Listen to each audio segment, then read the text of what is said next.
좌우 앞뒤 바라보시면서 축복의 인사를 나눕니다. 꼭 바라보시면서 당신은 꽃보다 아름답습니다. 당신은 꽃보다 아름답습니다.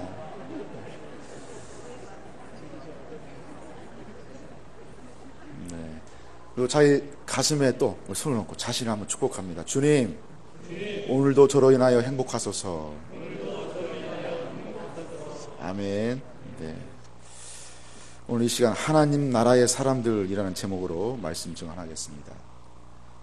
돈으로 시간의 무게를 사려 하지 마라 라는 말이 있습니다. 돈으로 시간의 무게를 사려 하지 마라. 수천만 원짜리 잘생긴 소나무를 심어도 그 소나무가 진정한 멋과 자태를 보여주려면 적어도 7년에서 10년 정도의 시간이 필요합니다. 뿌리 내리고 새순이 나고 그 밑에 있는 바위에 이끼가 앉으려면 최소한 이 정도의 시간은 걸리는 것입니다. 그러니 무슨 일이든 장기적인 계획을 세우고 추진해야 합니다. 일반적으로 단기 목표와 장기 목표는 상충 관계에 있을 개연성이 높습니다. 단기 이익을 추구하면 장기적 성공을 이룰 가능성이 커진다는 그런 말입니다. 서두름, 하지 말아야 될 무리수 두기, 적 만들기, 이러한 것들이 단기 이익을 추구할 때 나타나는 대표적인 폐해입니다. 우리가 잘 알고 있는 실리콘밸리, 이 실리콘밸리가 이와 같은 사실을 증명해주는 좋은 사례라고 말할 수 있습니다. 실리콘밸리, 이 이름이 생긴 유래를 살펴보면 반도체 재료인 실리콘, 그리고 미국에 있는 그 산타클라라 인근 계곡을 영어로 밸리 이렇게 합니다. 그래서 합쳐서 실리콘밸리라는 말이 만들어진 것입니다. 원래 이 지역은 양질의 포도주를 생산하는 그런 곳이었습니다. 그런데 어느 순간 이곳에 반도체 칩을 생산하는 기업들이 대거 진출하면서 실리콘밸리로 불리게 되었고 벤처기업의 중심지가 되었습니다. 실리콘밸리에서는 아주 진리와 같은 유명한 말이 있습니다. 밤은 있어도 어두움은 없다. 밤은 있어도 어두움은 없다. 이 명언이 나오게 된 배경은 아마도 실패에 대한 바라봄의 차이였을 것입니다. 그들에게 있어서 실패는 또 다른 창조가 되기 때문입니다. 그들에게 있어서 실패는 또 다른 창조가 되기 때문입니다. 그리고 실패에 대한 그 큰 관용이 실질적으로 이루어지고 있는 곳이 바로 실리콘밸리입니다. 그들은 말합니다. 실패하라. 그리고 빨리 실패하라. 실패에 연연하지 않고 털고 일어나라. 실패하라. 빨리 실패하라. 그래서 역설적으로 실패 없이는 일자리 못 구하는 곳이 바로 실리콘밸리가 되었습니다. 참으로 근사합니다. 이거를 준비하면서 이런 생각을 해보게 되었습니다. 우리가 지금은 걸어다니는 것을 당연하게 생각합니다. 그런데 어린 아이들을 보면 수도 없이 넘어지고 또 넘어지고 그리고 다시 일어나면서 걷는 것을 몸에 익히게 됩니다. 만약에 아이가 처음 넘어졌을 때 너무 안타까워서 너무 마음 아파서 다시 넘어지지 않도록 걷게 하지 못한다면 그 아이는 평생 걷지 못하게 될 것입니다. 지금 우리가 사는 이 시대를 한마디로 말한다면 실패를 용납하지 않는 아주 냉혹한 시대라 이렇게 말할 수 있습니다. 그래서 그런지 아예 실패할 것 같으면 처음부터 시작조차 하지 않으려 합니다. 그러다 보니 단 한 번이라도 실패하면 인생이 끝장날 듯 앞만 보고 달려가는 그러한 젊은이들이 대부분인 것 같습니다. 자기 인생의 목적이 무엇인지 제대로 한번 세울 기회조차 만들어 보지 못한 채 더 많은 돈을 벌기 위하여, 더 좋은 직장을 얻기 위하여, 더 큰 성공 가도를 달리기 위하여 단기간에 스펙을 쌓기 위해서 죽을 힘을 다하고 있는 것이 지금의 현실입니다. 그렇다면 기독교인으로 살아가는 우리와 그리고 한국교회가 이러한 젊은이들, 또한 이러한 젊은이들을 요구하는 이 세상을 그냥 바라만 보고 있어야 하겠습니까? 아니면 어떻게든 바꿔나가야 할지 서로 머리를 맞대며 하나님께 지혜를 구하는 것이 마땅하지 않겠습니까? 만약에 예수님이시라면 앞으로의 세대를 어떻게 준비하며 말씀하실까 한번 생각해 봤습니다.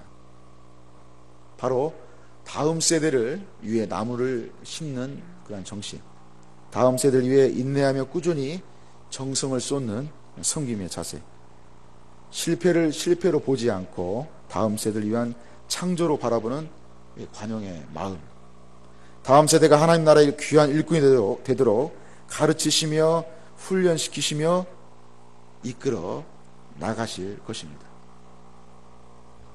오늘 본문은 우리가 너무나 많이 묵상하고 또 설교로 많이 들었던 곳입니다.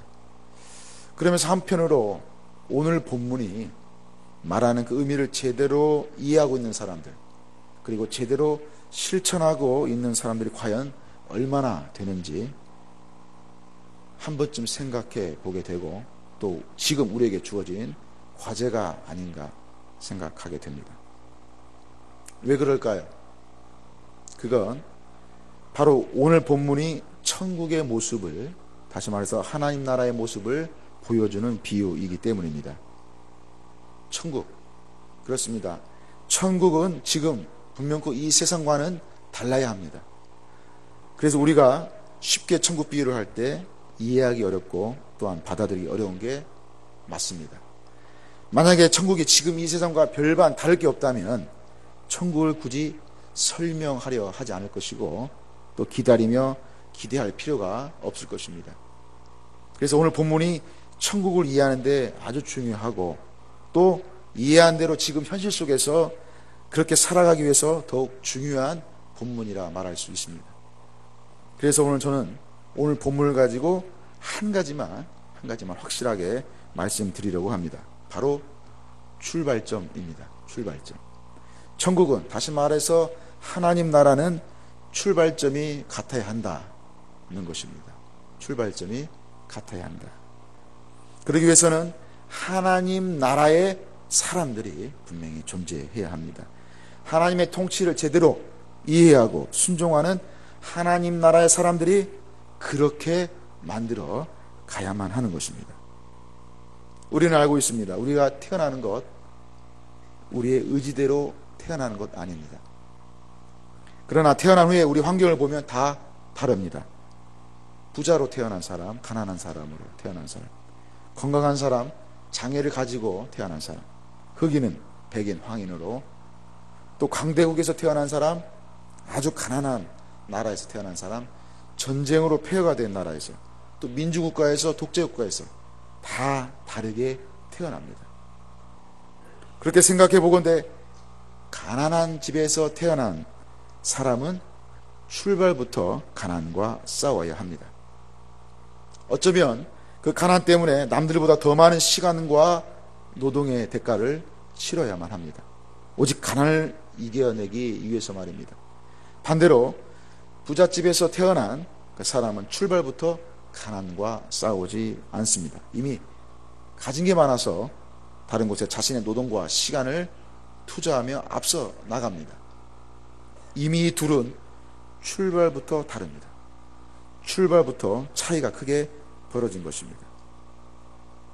그러하다면 과연 출발부터 같이 하는 세상은 존재할까?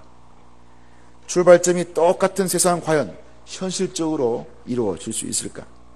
그래서 출발부터 가난하지도 부자도 아닌 모두 동등한 출발선에서 같이 세상을 향해 출발한다면 얼마나 좋을까 하는 그런 생각을 해보게 되었습니다. 오늘 본문에 나와 있듯이 천국의 임금은, 천국의 주인은, 다시 말해서 하나님 나라의 왕은 오전 9시에 와서 일한 자나 오후 5시에 와서 일한 자 모두에게 놀랍게도 차별하지 않고 똑같이 한 데나리온을 지급한 것입니다. 이유는 간단합니다. 둘 다 모두 하루 생활비가 거의 비슷하기 때문입니다.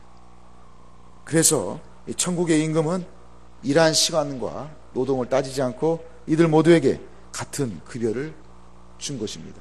바로 출발점을 갖게 하는 은혜를 베푼 것입니다. 지금 세상의 치료는 도저히 용납할 수 없는 일입니다. 더 많이 일한 사람은 더 많이 주고 적게 일한 사람은 적게 주는 것이 세상의 지요 평등인 것입니다.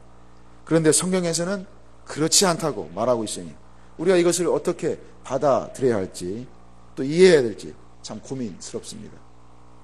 세상 이치적으로 말한다면 하나님은 불평등의 하나님이시요 불공정의 하나님이시요 임금 착취의 하나님이심을 드러내는 사건일 것입니다. 그러나 이것도 사실은 정확하지 않다고 말할 수 있습니다. 왜냐하면 세상도 그렇게 정직하거나 올바르지 않기 때문입니다. 세상은 아예 출발점부터 다르기 때문입니다. 그저 착하게 열심히 시간과 노동을 투자하면 더 받고 적게 투자하면 적게 받는다는 것. 그러나 세상은 출발점부터 다르니 적게 투자해도 상상할 수 없는 돈을 거머쥘 수 있는 것이 바로 세상입니다.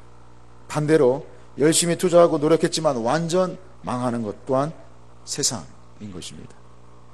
아무 일도 하지 않아도 돈을 버는 세상이 지금 세상인 것입니다. 그래서 세상이 공평하다든지 세상이 합리적이라든지 하는 말은 세상을 아름답게 포장하는 포장지일 뿐입니다. 그래서 무엇보다도 오늘 제목처럼 하나님 나라의 사람들이 절대적으로 필요한 것입니다. 오늘 오후 예배는 장학위원회 헌신 예배로 드려집니다. 그렇다면 장학이라는 그 의미가 무엇일까 한번 생각해 봅니다. 장학이라는 단어 권면할 장과 배울 학으로 이루어졌습니다. 권면해서 배우게 한다는 뜻입니다. 이 백과사전의 의미로는 학습 지도의 개선을 위하여 제공되는 지도, 조언, 그리고 교육활동 전반에 걸쳐 교육 목표를 효과적으로 달성하기 위해 이루어지는 전문적, 기술적 봉사활동 내지 참모활동을 말합니다. 영어로는 슈퍼비전입니다. 슈퍼비전. 말 그대로 비전인데 아주 큰 비전이라 이렇게 풀이할 수 있습니다. 아주 어마어마한 비전. 그래서 장학은 아주 큰 꿈을 위해서 뒤에서, 옆에서, 그리고 앞에서 지도하고 조언하고 더 나아가 물질적으로 도움을 줘서 그 큰 꿈을 이루어낼 수 있도록 하는 것이 바로 장학입니다. 그래서 장학제도는 다른 무엇보다도 아주 훌륭하고 근사한 제도라 이렇게 말할 수 있습니다. 이전에 한번 말씀드린 예화입니다. 다시 한번 말씀을 드리고자 하는데, 예전에 아주 오래전에 올림픽에서 그 금메달을 딴 한 여자 수영 선수에게 인터뷰한 그 내용이 아주 놀라웠습니다. 그 선수는 이렇게 말했습니다. 코치를 죽이고 싶었다. 올림픽에서 금메달을 따기 위해서 그 선수는 하루 종일 그 50m의 코스를 수백 번을 왔다 갔다 했습니다. 그러다 보니 그 선수는 물에 빠져 죽을 정도로 거의 탈진 상태가 된 것입니다. 이때 코치는 아랑곳하지 않고 호루라기 한 번 불면서 한 번 더 이렇게 외친 것입니다. 한 번 더. 그때 그 선수는 코치를 죽이고 싶었다 이렇게 생각했다고 합니다. 그렇다면 이 코치는 좋은 코치입니까? 나쁜 코치입니까? 네. 올림픽이라는 분명한 목적을 위해서 말한다면 그는 좋은 코치입니다. 마찬가지로 우리를 하나님 나라의 사람들로 세우고 하나님 나라의 사람들로 살도록 우리에게 한 번 더 세차게 몰아붙이시는 그 좋은 코치 한 분이 계십니다. 바로 예수 그리스도이심을 믿으시길 바랍니다. 우리는 사복음서 전부에 나오는 우리 오병이어의 기적을 잘 알고 있습니다. 이 기적 속에서 다른 사람도 아닌 아주 연약한 그 어린아이가 눈에 띕니다.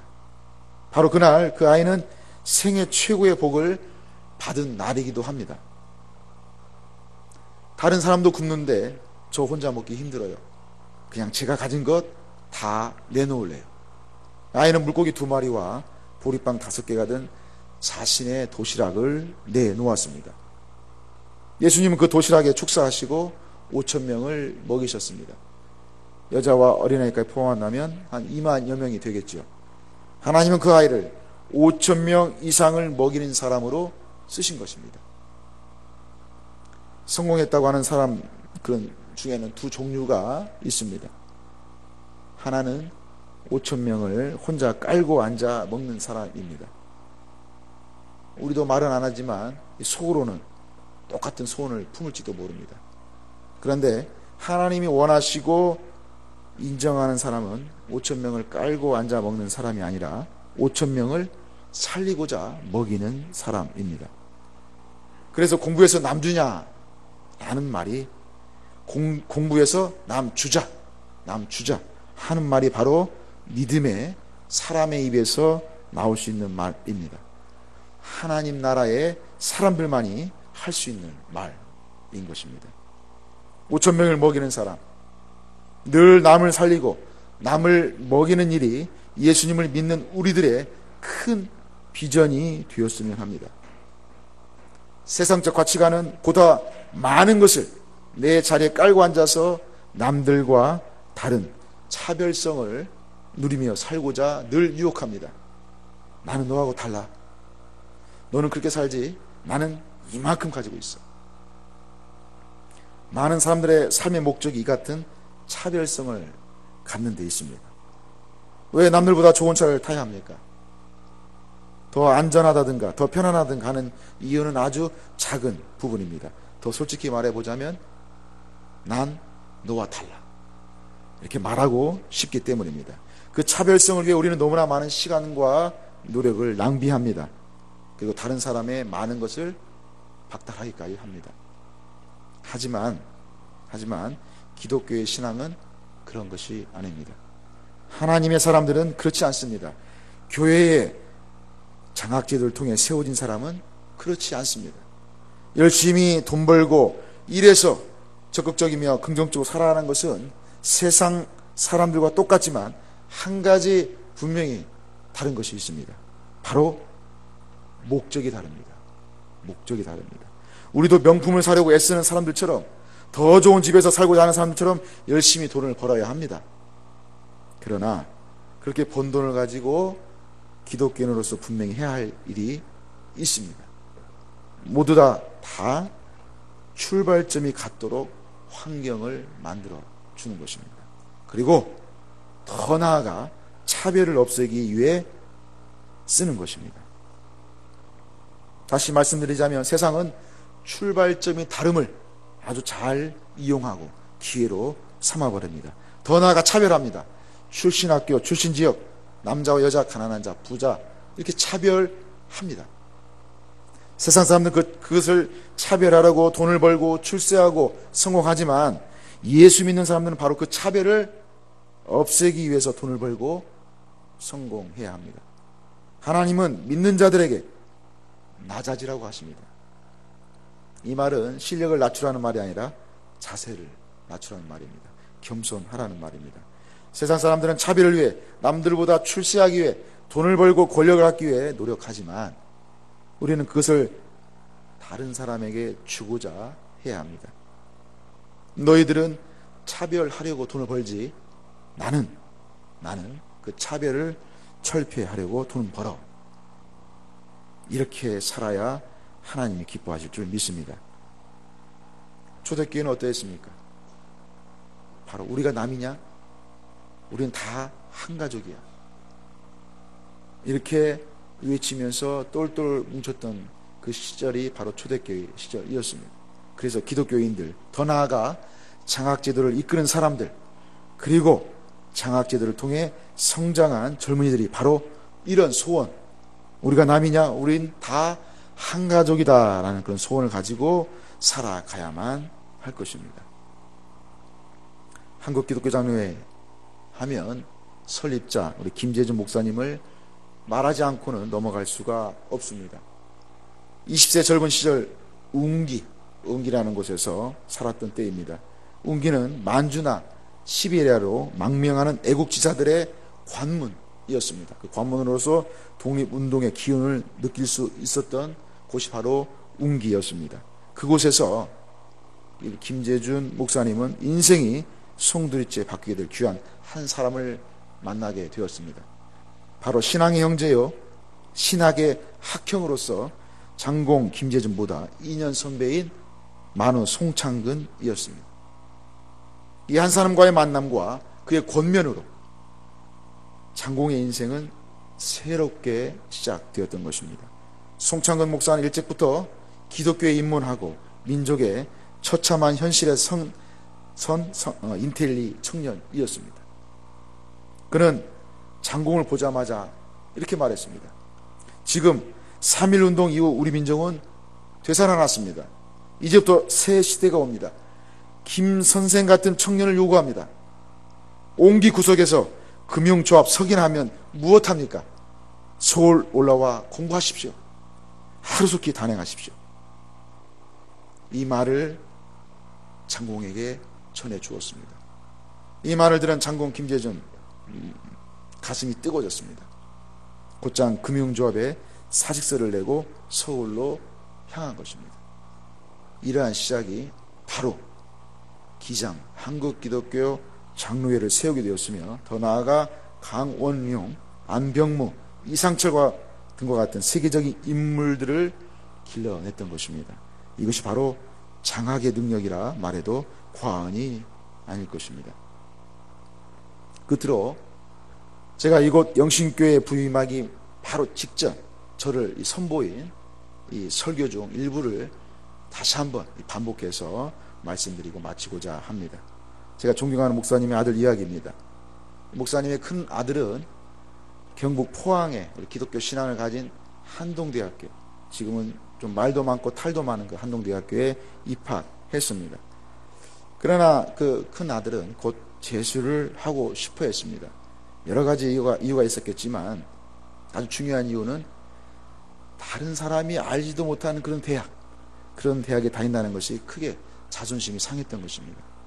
그리고 보다 더 중요한 것은 선배들이 후배를 이끌어주는 우리 사회의 풍토에서 선배가 없는 대학을 졸업해서 이 세상에서 생존할 자신이 없었기 때문이었습니다.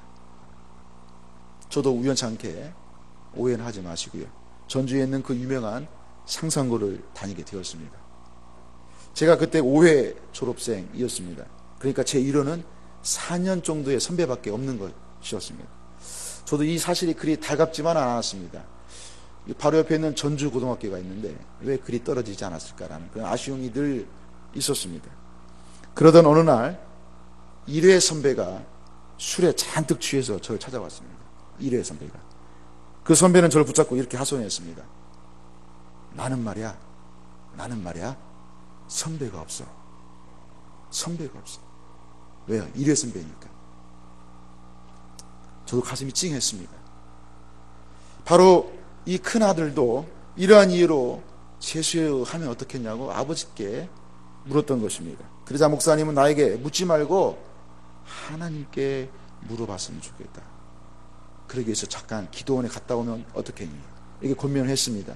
아들은 그 말을 듣고 곧장 사흘을 작정하고 기도원에 갔다가 이틀 만에 응답을 받고 기도원을 내려왔습니다. 그가 하나님으로부터 받은 응답은 이사야 31장 1절에서 3절의 말씀입니다.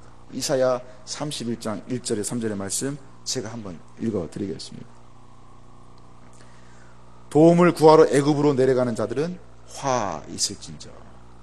그들은 말을 의지하며 병거의 많음과 마병의 심히 강함을 의지하고 이스라엘의 거룩하신 이를 앙모하지 아니하며 여호와를 구하지 아니하나니 여호와께서 지혜로우신즉 재앙을 내리실 것이라. 그의 말씀들을 변하게 하지 아니하시고 일어나사 악행하는 자들의 집을 치시며 행악을 돕는 자들을 치시리니 애굽은 신이 아니며 그들의 말들은 육체요 영이 아니라. 여호와께서 그의 손을 펴시면 돕는 자도 넘어지며 도움을 받는 자도 엎드려져서 다 함께 멸망하리라. 앞부분 도움을 구하러 애굽으로 내려가는 자들은 화 있을진저. 지금껏 이 큰아들은 도움을 구하러 하나님께 간 것이 아니라 그 시대 가장 잘 나가던 애굽으로 간 것입니다. 애굽으로 가서 혈연, 지연, 학연 이런 것을 붙잡고 이런 것을 붙잡아야만 살아남을 수 있다. 그렇게 굳게 믿었던 것입니다. 목사 아들인데도 말입니다. 그런데 그 아들에게 하나님은 이 말씀을 주신 것입니다. 그런 이 말씀을 하나님의 응답으로 믿었습니다. 지금껏 애굽이라는 거대한 세상 질서만을 붙잡고 씨름해온 자신을 발견했던 것입니다. 그리고 곧바로 회개하며 주님의 질서를 붙잡았습니다. 그런 두말 않고 한동대로 다시 돌아가 졸업을 했습니다. 그날 그 큰 아들은 선배 학연이라고 하는 본토 친척 아버지의 집을 떠난 것입니다. 그리고 주님이 지시하는 땅으로 내려간 것입니다. 다시 한동대로 내려가는 그에게 목사님은 이렇게 당부하셨습니다. 아버지는 내가 학교와 선배들의 덕이나 보는 그런 사람이 되는 것을 원치 않는다. 도리어 학교가 내 덕을 보는 사람이 되었으면 좋겠다. 학교가 내 덕을 보는 사람이 되었으면 좋겠다. 저는 이것을 아예 마음속에 딱 새겨 놓았습니다. 커가고 있는 자유를 향하여 늘 하나님이 네 덕을 봤으면 좋겠다. 이렇게 하고 있습니다. 그렇습니다. 우리도 마찬가지입니다. 우리가 살고 있는 지역을 통해 덕을 보려고 하는 생각 내려놓아야 합니다. 우리 교회를 통해 학교를 통해 덕을 보려고 하는 생각도 내려놓아야만 합니다. 더욱이 하나님을 통해 덕을 보려고 하는 생각조차도 내려놓아야만 합니다. 반대로 우리 때문에 우리가 살고 있는 가정과 이웃과 학교와 나라가 덕을 봐야 합니다. 우리 때문에, 우리 자신 때문에. 더 나아가 우리 때문에 주님이 덕을 봐야만 할 줄 믿습니다. 기도드리겠습니다. 주님, 늘 조건 없이 부어주시는 주님의 사랑과 은혜에 감사드립니다. 주님, 저희의 온 마음과 뜻과 정성을 다해 주님을 사랑하게 하여 주옵소서. 주님, 특별히 원하옵기는 장학위원회로 모인 주님의 귀한 일꾼들, 그리고 장학제대로 성장하고 있는 귀한 젊은이들이 하나님 나라의 사람들로 살아가게 하옵소서. 세상에 만연해 있는 차별을 철폐하며 주님께서 보여주신 진정한 사랑과 평화를 이뤄내는 귀한 일꾼들로 세워주시고 힘 주시옵소서. 예수님의 이름으로 기도합니다. 아멘. 감사합니다. 찬송가 453장을 다 같이 부르시겠습니다.